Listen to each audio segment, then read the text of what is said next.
Sing jaya rawuh bocah wis 9 taun sing mateni sedhuwe sing wedok. Sing mateni sedhuwe sing wedok, to. Perkarane perkara lemah. Wis, tulis.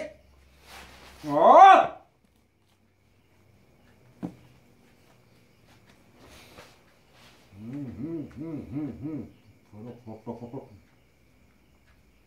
Lanang kowe wedok Mbah mateni. Sing mriki sedhuwe sing wedok sing mateni wong lanang. Jenengane nganggo barok. Barok. Barok. Barok. Jenenge nganggo barok. Dulure ibune. Oh, nek ngerti ngono kuwi.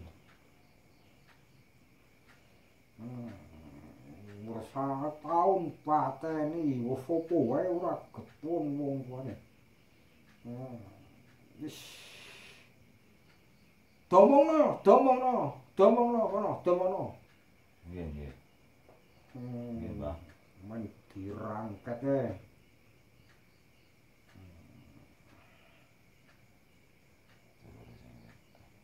Adine napa Mbak Yune? Napa kakangne napa adine? Urusen. Ngertine ngono kuwi.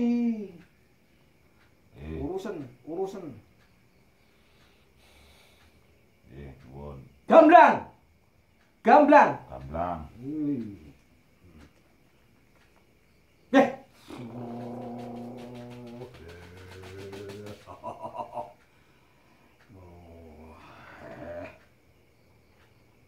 Kabul penuwunmu ya.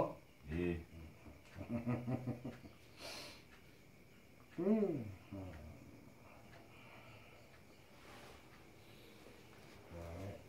Lunga-lunga tekan paran kowe. Nggih. Sangune kuwi sangune salam ya. Oh, nggih. Sangune salam, slamet, ya. Dong salam napa? Ora teko kowe salam slamet ngono. Nggih. Tembung salam nak slamet. Oh, nggih. Ora kono nggo godhong, nggo dengkul, nggo dongklak. Salam iki tembungane salam iki slamet. Amin. Ngerti artine ora? Mboten. Ya salam kuwi slamet artine. Nggih, nuwun. Wis ngono wae kuwi. Nggih. Kabul kuwi. Nggih, amin. Kecekel kok dikirimi. Nggih, Mbak. Kirimi doang. Oh, ngoten, Mbah. Oh, kula malah niki mboten paringi napa-napa, Mbah. Lho kuwi aku Nggih, sak dremonu lho, Mbah. Ora apa. Kula nggih mboten njaluk napa-napa. Iki kok iso kabul. Amin. Kabul. Nggih. Kening. Nggih, amin, amin. Nuwun, Mbah. Kening. Iki sing makne wis atine wis brangkas-brangkas. Atine wis brangkas-brangkas. Ora terus bingung. Oh, nggih, Mbah. Bingung. Oh. Ngaku. Ngono brangkas bingung. Kesurupan. Oh, ngoten. Kesurupan saka wong tuane bocah mau duwe mbah sing ampuh. Mbahne bocah sing dipateni kuwi duwe mbah sing ampuh.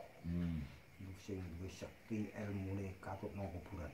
Iki sing ora trima mbahne kok menehi ngerti makhluk bakal dibungkus mbuh dirajang. Mbuh dirajang-rajang, mbuh dibungkus sing mateni. Dibungkus saka lembut. Dirajang saka manusa. Wong kono wong kono kuwi wong iku sejer wong kene. Ah, nggih. Ngucap-ngucap gamane pas. Wong kuwi ngerti? Nggih, nggih. Ngucap ora mung ngomongke tok. Nggih. Kuwe kono bablas. Nganggo alat ya plus. Nganggo apa ora mung kok kene meden-medeni tok.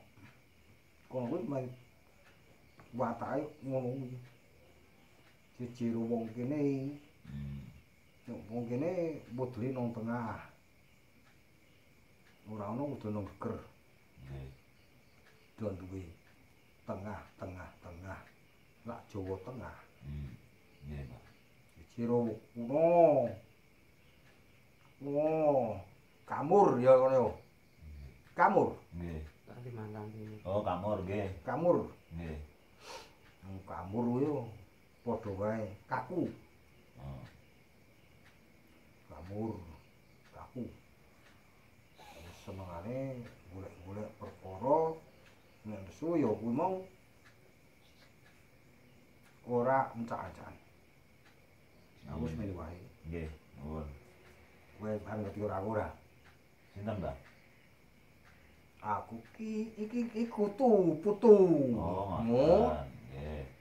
aku ki Jaya Anggota. Oh.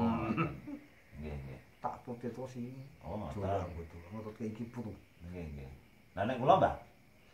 Wonten ular-ular nggih kula mboten, Mbak? Kowe Nggih, pripun? apik. Amin. Apik. Kowe nek ngomong creng apik. Creng ngomong yo. Ngomong nek asale ning atine apik. Oh, gas dulure. Amin. Kan kowe kepengin dadi wong sing misuhur utawa wong sing dingerteni wong-wong akeh. Mbahmu yo ana sing pinter. Ana sing ilmu sing dirodhi dening Gusti mbahmu kuwi. Aku mengerteni silsilahe slirane. Nggih. Sinten, Mbak? Mbahmu kuwi aku ngerti jenengane. Sinten, Mbak? Mbahmu kuwi asmane nganggo rangga. Kono kowe ngerti? Ono tau dipresani gawe ngerti karo wong tuamu? Dereng, Mbak. Nganggo rangga. Oh, nggih. Rangga wasita. Mbah kula niku. Silsilahe. Oh, trae. Trae rutlane. Rangga wasita. Sing ampuh sekti mandraguna ya rangga wasita. Mula nek kepengin arep ngangsu elmune rangga wasita nyuwun Gusti amrih. Yang rangga wasita iso maringi pitutur marang slirane. Kirimo Fatihah. Rangga wasita. Nggih, Mbak. Ya, Nggih. ning kowe nek nggugu Allah. ora nggugu rapopo. Nggih, insyaallah. Insyaallah. Fatihah.